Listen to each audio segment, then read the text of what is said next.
Wesh, ça va ou quoi les frérots? Les frérots, aujourd'hui on se retrouve pour une nouvelle vidéo expérience paranormale les frères. Les frérots, n'hésitez pas à aller voir mes autres vidéos expérience paranormale, toutes différentes, accompagnées, non accompagnées. Cette histoire paranormale, c'est une paralysie du sommeil. Il faut savoir que le CIMAX a un sommeil qui est très agité depuis très longtemps, mais il a jamais fait de type de paralysie du sommeil. C'était plutôt des cauchemars, des gros cauchemars, des terreurs nocturnes, etc. J'ai jamais fait de paralysie du sommeil, enfin je pense pas en avoir fait. Pour moi ça a toujours été des cauchemars. Après peut-être c'était paralysie du sommeil, je m'en rendais pas compte. Les frérots, vous savez très bien que dans la section des expériences paranormales, je vous raconte plein de types d'expériences paranormales différentes. Ça peut être vraiment l'expérience paranormale où tu te dis, oh là c'est sûr, soit c'est un alien, soit c'est un fantôme, tu vois le délire. Mais ça peut aussi être des expériences juste flippantes de la vie de tous les jours qui peuvent arriver. Les frères, cette vidéo expérience paranormale, elle traite du coup d'une de mes paralysies du sommeil. Et je crois que c'est la seule réelle, vraiment une des seules réelles que j'ai faites et qui m'a fait très peur.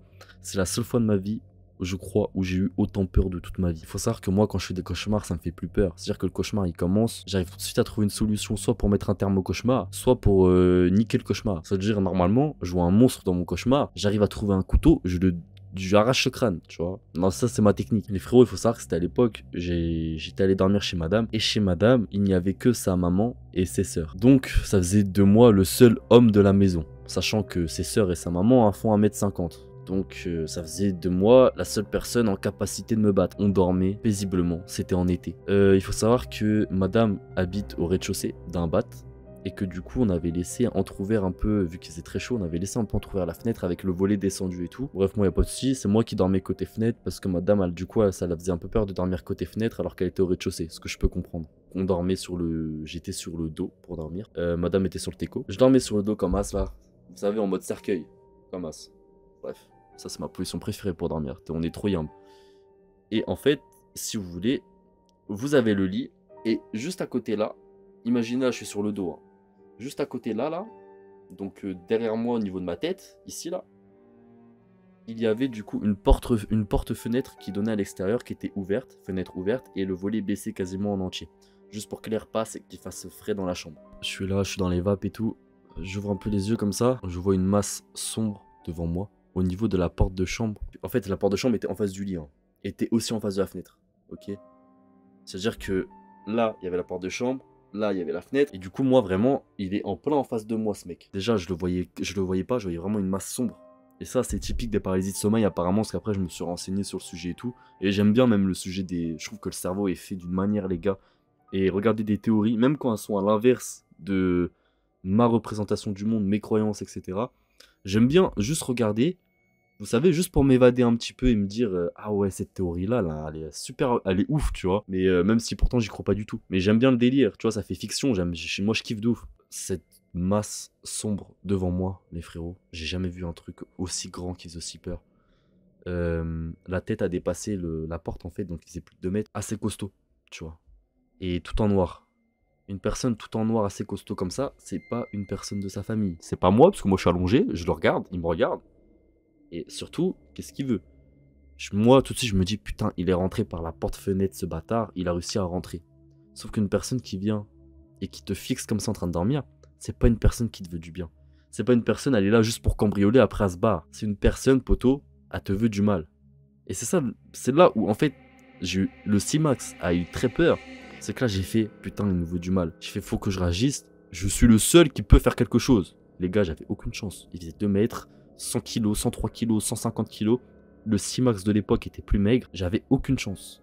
Sauf que là, en fait, instinctivement dans ma tête, je pense au fait que si c'est pas moi qui défends le foyer, entre guillemets, il y a personne qui va le défendre, tu vois. Et je voulais du coup bouger pour les rentrer dedans tout de suite. Les gars, au moment, en fait, tout ça, ça s'est passé en un éclair. Là, je raconte ça, il y a les minutes qui passent et tout. Mais tout ça, tout ce que je pense là, ça s'est passé en un éclair. Et du coup, j'ai essayé de bouger. Et là, je vois que je suis bloqué. Pourtant, j'allais bouger vers lui, hein. J'allais me lever pour le rentrer dedans direct, lui prendre les jambes, lui niquer sa race. Les gars, je commence à essayer de me lever, je vois que je bouge pas. Je suis comme ça,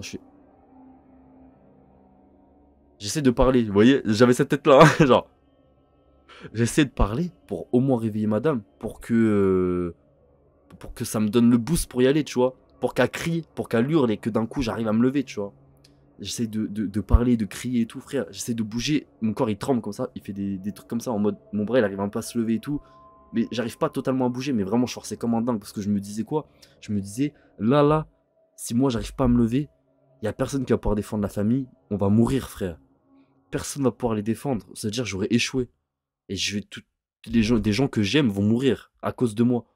Et en fait, je pensais, parce que j'ai pas capté que c'était une paralysie du sommeil, je pensais que si j'arrivais pas à me lever, c'était parce que j'avais trop peur pour me lever.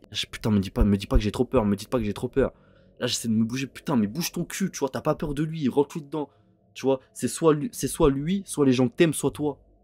Tu vois ce que je veux dire ou pas? C'est soit tu bouges pas, tout le monde crève, soit tu bouges et tu lui niques sa mère. Ou au moins tu fais gagner du temps, tu réveilles tout le monde, tu vois, pour qu'il puisse s'enfuir. À force de me forcer, et bah petit à petit j'arrivais un petit peu à, tu vois, commencer à redresser un peu la tête, redresser un peu les épaules, redresser un peu les bras. Et maintenant que j'y pense, c'est que j'ai déjà fait d'autres paralysies du sommeil où c'est exactement pareil, où je forçais énormément pour essayer de me dégager d'une situation inconfortable. Mais tellement que je forçais, du coup, j'arrivais à me lever ou avoir l'imagination que je me lève, parce que la paralysie du sommeil, c'est entre rêve et réalité, c'est assez compliqué à discerner. Et par contre, du coup, au vrai réveil, j'avais des douleurs de fou dans les épaules, tu vois. Là, c'est un peu le même cas, j'avais des courbatures et tout, après mon réveil et tout. Mais du coup, je pensais encore à ce moment-là que c'était une personne dans ma chambre. Et là, j'ai fait un truc de fiotte, les frères. En fait, j'ai essayé de parler, j'ai essayé de lui crier dessus. Genre, en fait, j'essaie de crier pour aussi me booster. Mais c'était pas en mode un cri. La vie, les gars, c'était pas un cri, je vous le jure, c'est pas pour me défendre. C'était pas un cri de mauviette en mode. Ah, tu vois, non, c'était un cri ou en mode vraiment genre de rage, frère. Tu vois le délire, en mode je voulais gueuler sur le mec pour le surprendre et moi essayer de me booster. Genre un cri en mode Ragnar, tu vois. Et là, en fait, je crie dans la réalité, mais un petit cri. Et il y a madame d'un coup qui me calme, qui fait ouais, ça va, trop mignonne madame, hein, les gars. Elle me connaît maintenant, elle sait que quand je dors, je fais des trucs de baiser. Et en gros, je me suis réveillé et j'ai su que c'était une paralysie du sommeil. Donc là, après, pourquoi expérience paranormale d'un côté et les paralysies du sommeil? C'est qu'il y a énormément de choses bizarres à travers les paralysies du sommeil. Il y a énormément d'histoires très bizarres, des légendes, des mythes, des croyances, de théories. Il y a énormément de choses bizarres à travers les paralysies du sommeil. Et en fait, ce qui m'a fait le plus peur dans cette situation, c'est le fait que j'avais peur pour tout le monde autour de moi et peur d'avoir trop peur pour bouger. Tu vois, c'est ça qui est ouf. C'est qu'en fait, je me suis dit, ce qui fait que cette histoire, je m'en souviens encore aujourd'hui, c'est le fait que tellement que j'avais peur, j'arrivais pas à bouger. Parce que dans ma tête, c'était ça. Et je me suis dit, est-ce que si ça arrive en vrai, s'il y a vraiment une personne très mal intentionnée, pour ta famille, pour les gens que t'aimes, pour des gens qui peuvent pas se défendre, je serais capable de bouger. C'est un truc que je me pose éternellement en question, parce que ça m'est jamais arrivé, à part dans la paralysie du sommeil, tu vois. Mais du coup, je pouvais pas bouger à cause de la paralysie du sommeil. Mais je me pose la question, putain, est-ce que j'aurais été capable de bouger quand même? Je peux vous conseiller une vidéo sur la paralysie du sommeil, c'est la vidéo de Bruno Le Salé. Il a fait une vidéo sur les paralysies du sommeil que lui, il a eu quand il était jeune. Et lui-même, il s'est renseigné sur les histoires autour de ça. C'est trop cool. Allez voir. À tue sa mère. Vous tapez Bruno Le Salé, paralysie du sommeil, vous allez trouver. Voilà les frérots. C'était Max. Je vous fais des gros bisous.